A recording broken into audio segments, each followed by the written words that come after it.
روزوں کا مہینہ رمضان کا مہینہ ہے، جس میں قرآن اول اول نازل ہوا، جو لوگوں کا رہنما ہے اور جس میں ہدایت کی کھلی نشانیاں ہیں اور جو حق و باطل کو الگ الگ کرنے والا ہے۔ تو جو کوئی تم میں سے اس مہینے میں موجود ہو چاہیے کہ پورے مہینے کے روزے رکھے، اور جو بیمار ہو یا سفر میں ہو تو دوسرے دنوں میں روزے رکھ کر ان کا شمار پورا کر لے۔ اللہ تمہارے حق میں آسانی چاہتا ہے اور سختی نہیں چاہتا،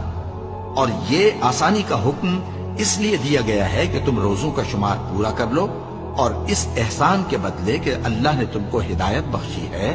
تم اس کو بزرگی سے یاد کرو اور اس کا شکر کرو۔ اور اے پیغمبر، جب تم سے میرے بندے میرے بارے میں دریافت کریں تو انہیں معلوم ہو کہ میں تو تمہارے پاس ہی ہوں۔ جب کوئی پکارنے والا مجھے پکارتا ہے تو میں اس کی دعا قبول کرتا ہوں۔ تو ان کو چاہیے کہ میرے حکموں کو مانیں اور مجھ پر ایمان رکھیں تاکہ نیک رستہ